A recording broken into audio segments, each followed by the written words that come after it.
आप सब कैसे हैं? मैं उम्मीद करता हूं कि बहुत अच्छे होंगे और अपनी पढ़ाई को बहुत अच्छे से कर रहे होंगे। मैं Akash Kumar Bhadana ICT virtual classroom में आपका बहुत बहुत स्वागत करता हूं मेरे प्यारे बच्चों। जैसा आपको पता है कि हमारी जो है मेरे प्यारे बच्चों 11वीं क्लास है और 11वीं क्लास में हम लोग बेसिकली आपका देख रहे हैं इकोनॉमिक्स, और इसी इकोनॉमिक्स की क्लास में जो है मेरे प्यारे बच्चों हम बात करेंगे चैप्टर नंबर 9 की पर्यावरण और धारणीय विकास को।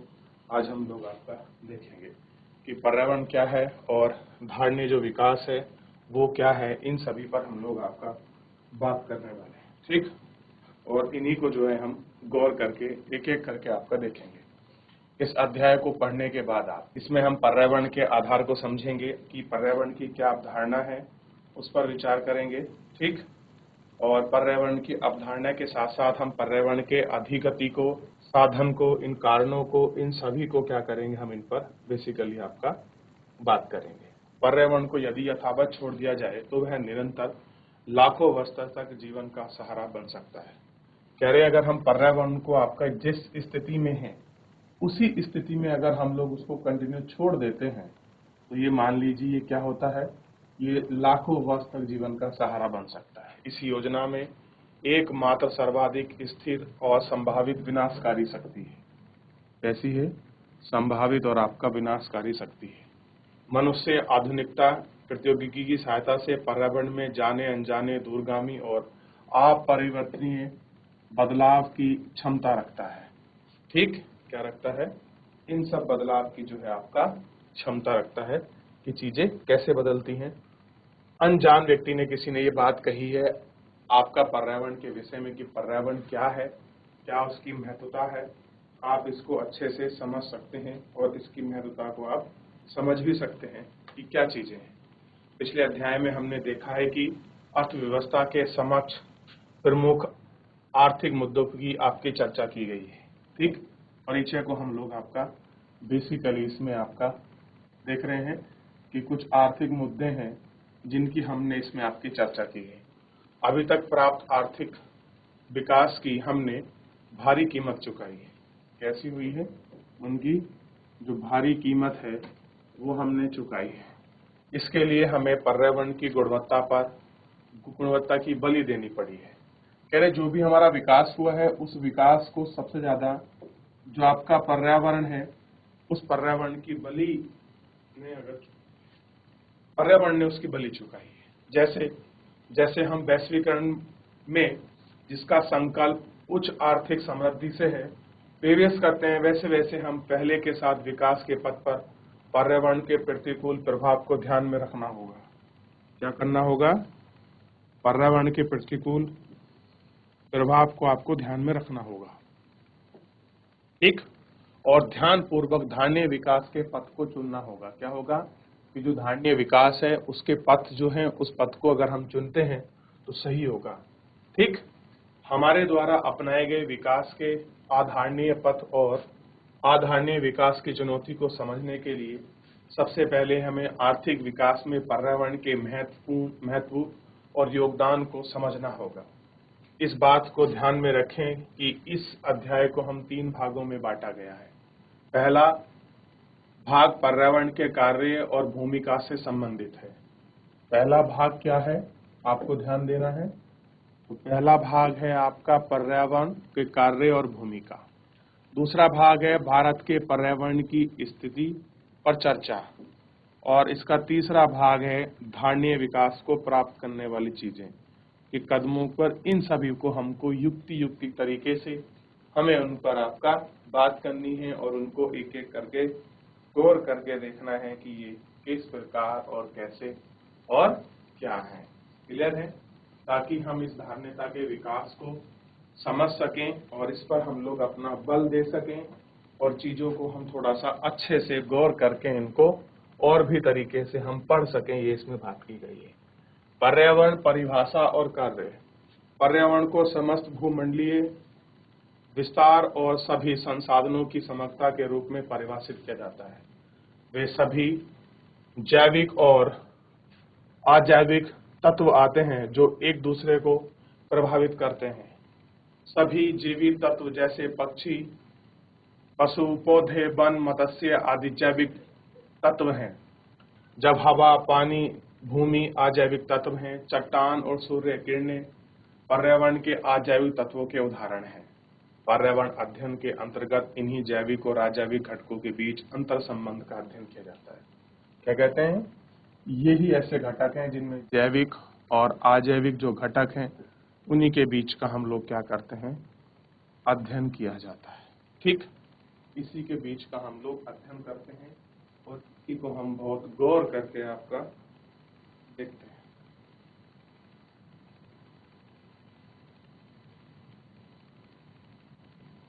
ठीक है, देखिए पर्यावरण के कार्य हैं। पर्यावरण 4 आवश्यक कार्य हैं। एक है, यह संसाधनों की पूर्ति करता है जिसमें नवीकरणीय और गैर नवीकरणीय दोनों प्रकार के संसाधन शामिल हैं। नवीकरणीय योग्य संसाधन वे हैं जिनका प्रयोग संसाधनों के क्षय या समाप्ति होने की आकांक्षा के बिना किया जाता है तथा संसाधनों की पूर्ति निरंतर बनी रहती है। नवीकरणीय संसाधनों के उदाहरणों में वनों में पेड़, समुद्र में मछलियां और गैर नवीकरणीय योग्य संसाधन हैं जो निष्कर्ष और उपयोग से समाप्त हो जाते हैं। एग्जाम्पल के लिए जीवाश्म ईंधन, यह अपशेष की समाप्ति कर लेता है और जनिक और जैविक विविधता प्रदान करके जीवन का पोषण करता है। यह सौंदर्य विषयक सेवा चीजें हैं और इन पर ये सारी चीजें क्या होती हैं? प्रदान होती हैं। पर्यावरण इन कार्यों को बिना किसी व्यवधान से तभी कर सकता है जब ये कार्य उसी धारणा क्षमता की सीमा में है। इसका अर्थ है कि संसाधनों का निष्कर्षण इसके पुनर्जन्म की दर से अधिक नहीं है। उत्पन्न अवशेष पर्यावरणीय समावेशन क्षमता की तीव्रता के भीतर है। जब ऐसा होता है कि पर्यावरण जीवन पोषण में आना तीसरा और महत्वपूर्ण कार्य असफल हो जाता है, इसके पर्यावरण संकट पैदा होते हैं। पूरे विश्व में आज स्थिति है कि विकासशील देश तेजी से बढ़ती जनसंख्या और विकसित देशों की समृद्धि का उपभोग उत्पादन मानक से पहले कार्यों में दाब डालता है। इसके अंदर बिल्कुल समाप्त हो गया है और सर्जित अवशेष पर्यावरण के अवशोषी से बाहर निकल जाता है। अवशोषी क्षमता का अर्थ है पर्यावरण के अपची को सोखने की योग्यता से है। इसके कारण ही आज हम पर्यावरण संकट की दहलीज पर खड़े हैं। विकास के क्रम में नदियां और अन्य जल स्रोत प्रदूषित हुए हैं और सूखे गए हैं। इनसे जल को एक आर्थिक वस्तु बना दिया गया है। साथ ही नवीकरणीय और गैर नवीकरणीय संसाधनों में गहन और आपका विस्तृत से अनेक महत्वपूर्ण संसाधन विलुप्त हो गए हैं। हम ये संसाधन की खोज प्रौद्योगिकी व अनुसंधान पर विशाल राशि व्यय करने के लिए मजबूर हैं। इसके साथ जुड़ी हैं पर्यावरण अपक्षय की गुणवत्ता की स्वास्थ्यता, जल और वायु की गुणवत्ता की गिरावट से सांस और जल संक्रमण लोगों की घटना भी है। परिणाम स्वरूप व्यय भी बढ़ता जा रहा है। वैश्विक पर्यावरण के मुद्दे, वैश्विक उष्णता, ओजोन क्षय की स्थिति भी और गंभीर बना दिया है, जिसके कारण सरकार को अधिक धन व्यय करना पड़ रहा है। अतः स्पष्ट है कि नकारात्मक पर्यावरण प्रभावों की अवसर लागत बहुत अधिक है। यह सबसे बड़ा प्रश्न उठता है कि क्या पर्यावरण समस्या इसी शताब्दी के लिए नहीं है? ऐसा क्यों है? इस प्रश्न के उत्तर के लिए कुछ विस्तार से जानेंगे कि आवश्यकता है प्रारंभ के दिनों में ही संभवतः शुरू की गई थी। जनसंख्या में असाधारण वृद्धि के पूर्व देशों और अनवीकरणीय अपनाने से पहले पर्यावरण की संसाधनों की मांग और सेवा उनकी पूर्ति की थी। कैसी थी? उनके संसाधनों की मांग क्या है और उनकी पूर्ति क्या है, इस पर आपका बेस थी। ठीक, तो इतना हम लोग देखे हैं कि कैसे पर्यावरण की मांग और आपूर्ति पर ये सारी चीजें हैं। ठीक, कैसा है? मांग और आपूर्ति पर ये सारी चीजें हैं। ठीक है, तो आप इसको गौर से अच्छे से देखिए। ठीक,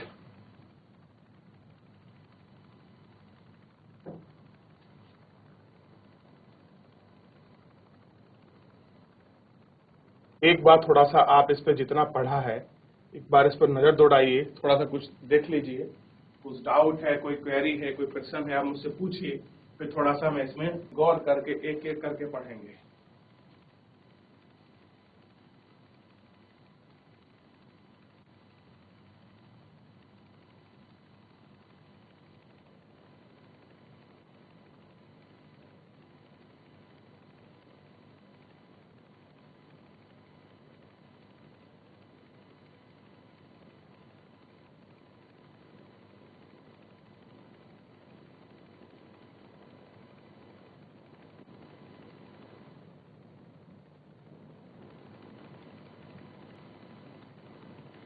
देख लिया बच्चों।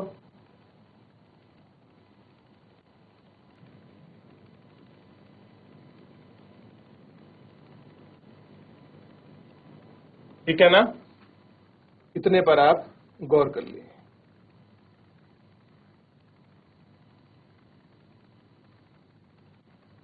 अब थोड़ा इसमें हम वैश्विक उष्णता यानी कि जो विश्व में जो टेम्परेचर बढ़ रहा है, उस टेम्परेचर के बढ़ने के क्या कारण हैं और उनसे कैसे हमारे समुद्र वातावरण इन पर क्या प्रभाव हो रहा है, इस प्रभाव को भी हम एक एक करके विस्तृत रूप से आपका उनको सबको जानने का जो है प्रयास करेंगे। देखिए, वैश्विक उष्णता पृथ्वी और समुद्र के वातावरण के औसत तापमान के वृद्धि को कहते हैं। क्या है, ध्यान दीजिए।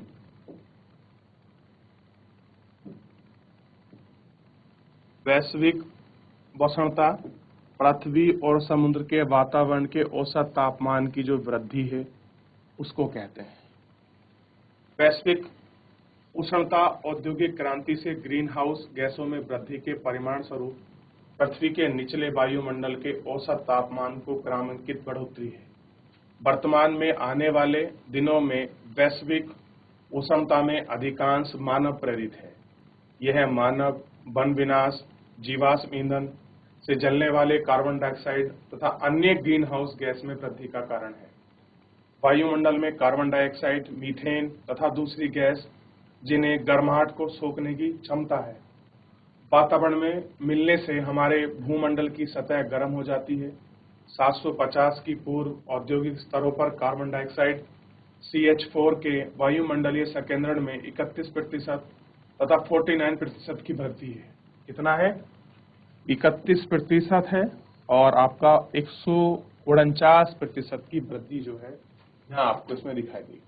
पिछली शताब्दी में वायुमंडलीय तापमान 1.1 की वृद्धि की गई थी। इस समुद्री ऊंचाई का ऊंचा उठकर देख सकते हैं। वैश्विक उष्णता के कुछ दिग परिमाण हैं, कह रहे हैं कुछ इनके लॉन्ग टर्म आपको जो परिमाण है वो आपको देखने के लिए मिलेंगे। ध्रुवीय हिम का पिघलना, जिसके परिणाम स्वरूप समुद्र स्तर की ओर बाढ़ का प्रकोप, हिम पिघलापन, निर्भर पेयजल की आपूर्ति, परस्पर असंतुलन का कारण, प्रजातियों में विलुप्तता, उष्णकटिबंधीय तूफान की बारंबारता, उष्णकटिबंधीय रोगों के प्रभाव में बढ़ोतरी है। कैसी है? इन सब चीजों में इनके प्रभाव में क्या हो रही है? आपकी बढ़ोतरी हो रही है। वैश्विक उष्णता में योगदान करने वाला अन्य तत्व है कोयला व पेट्रोलियम उत्पाद प्रज्वलित है। Carbon dioxide, methane, nitrous oxide ozone के स्रोत हैं। वन विनाश, जो कि वातावरण में कार्बन डाइऑक्साइड की मात्रा में वृद्धि करता है। जानवरों की अपच से निकलने वाला मीथेन गैस और पशु की संख्या में वृद्धि में जो विनाशक मीथेन उत्पादकता जीवाश्म ईंधन के प्रयोग में योगदान करती है। 1997 में क्योटो, जापान में जलवायु परिवर्तन एक संयुक्त राष्ट्र सम्मेलन हुआ है, जिसमें वैश्विक उष्णता का सामना करने के लिए अंतर्राष्ट्रीय समझौता हुआ। इस समझौते में औद्योगिक राष्ट्रों से ग्रीन हाउस गैसेज में कमी करने की मांग उठी है। क्या हुई है?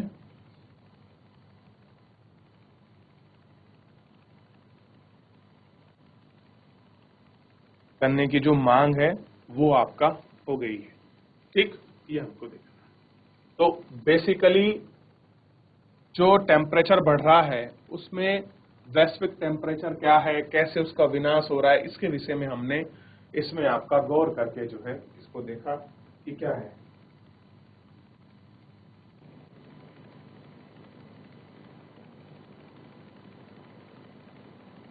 देखिए, इसको कुछ पूछना है पूछियो। देख लिया बच्चों?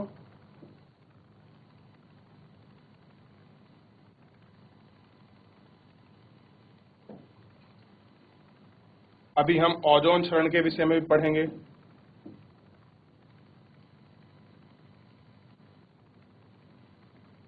चलिए,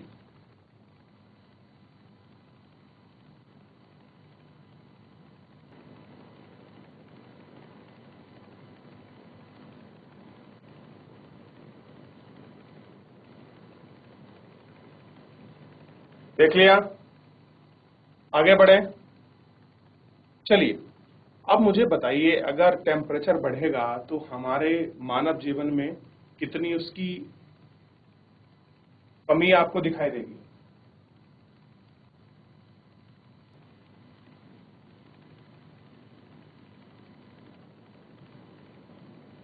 ठीक, चलिए, इसका अर्थ यह हुआ कि प्रदूषण पर्यावरण की अफसोसी क्षमता के भीतर था।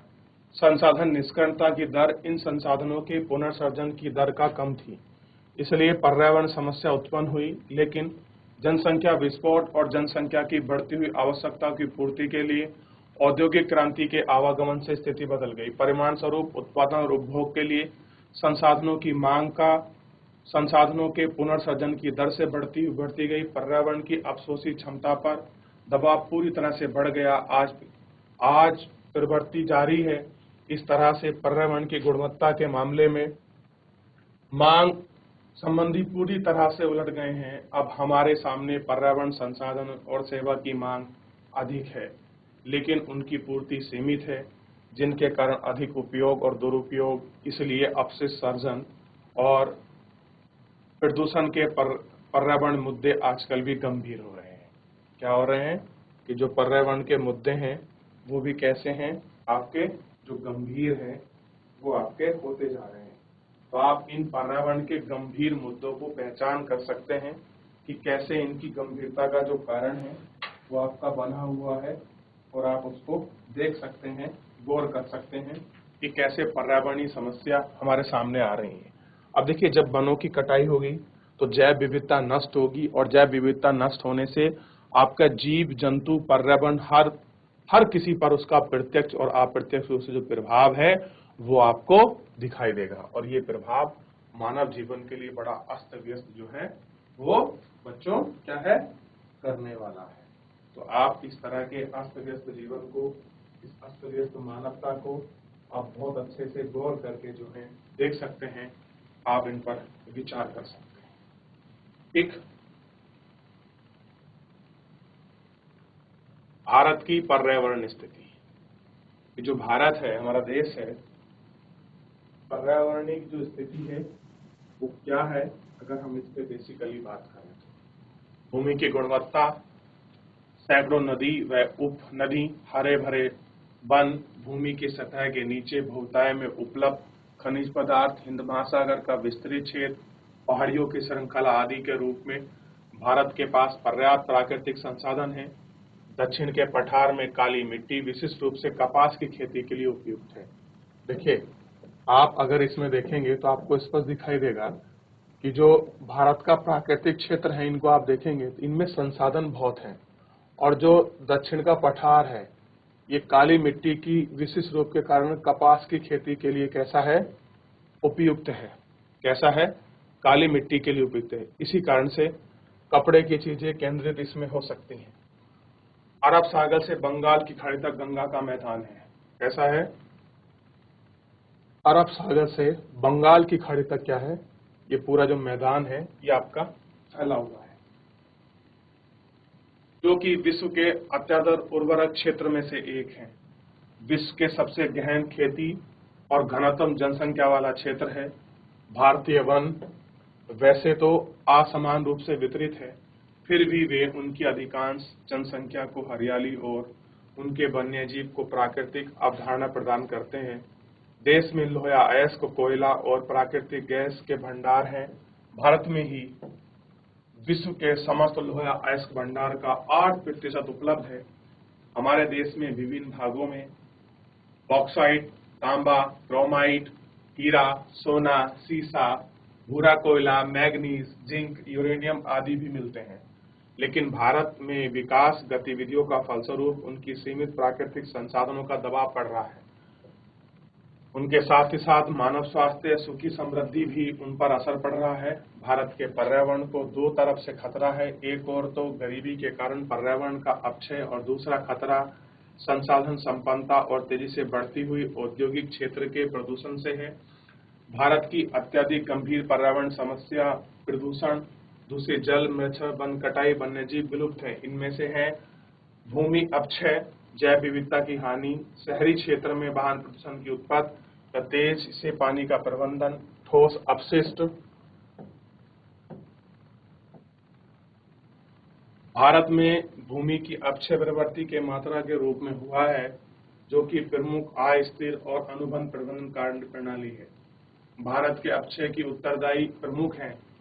वन विनाश के फलस्वरूप वनस्पति की हानि है, आधारण्य जलाऊ, लकड़ी, कच्चे चारे का निष्कर्ष है, खेती बाड़ी, वन भूमि की अतिक्रमणता है, वनों में आग, अत्यधिक चराई, भूमि संरक्षण हेतु। भारत विश्व की जनसंख्या का लगभग 17%, पशुधन में 20% और कुल भौगोलिक क्षेत्र का 2.5% क्षेत्र आश्रय देता है। जनसंख्या की, पशुधन की अधिक और उनकी वानिकी, कृषि, चराई, मानव बस्ती, उद्योग में प्रतिस्पर्धा उद्योगी हैं। देश के निश्चित भूभाग में संसाधनों पर भारी दबाव पड़ रहा है। देश में प्रति व्यक्ति जंगल में केवल 0.06 हेक्टेयर है, जबकि बुनियादी आवश्यकताएं उचित उपाय न है, अनुचित हैं।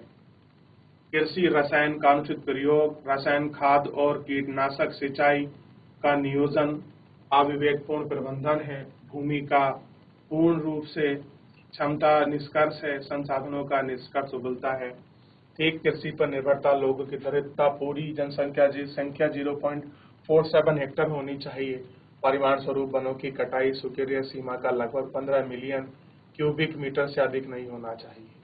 मृदा संरक्षण के अनुमान में यह दर्शाता है कि पूरे देश में एक ही भूमि का संरक्षण 5.3 बिलियन टन से प्रतिशत हो गया है और इसे देश भर में 0.8 मिलियन टन नाइट्रोजन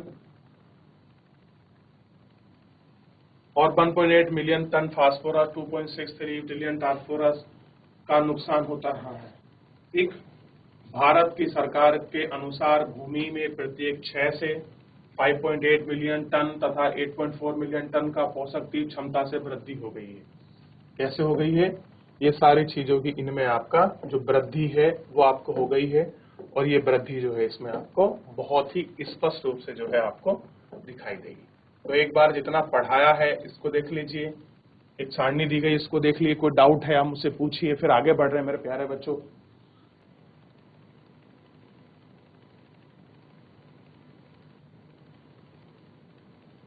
ठीक है, तो इस तरीके से हम इन्हें आपका देख रहे हैं। देखिए बाकी जो ये आपका प्रदूषण नियंत्रण बोर्ड है, इसके विषय में जो ओजोन परत संरक्षण है, इन सब के विषय में हम लोग देखेंगे। तो मेरे प्यारे बच्चों, फिलहाल जो है आज के लिए इतना ही। मिलते हैं नेक्स्ट लेक्चर में। तब तक अपना ध्यान रखिए, स्वस्थ रहिए, अपनी पढ़ाई को बहुत अच्छे से करते रहिए। मुझसे जुड़ने के लिए आपका बहुत बहुत धन्यवाद।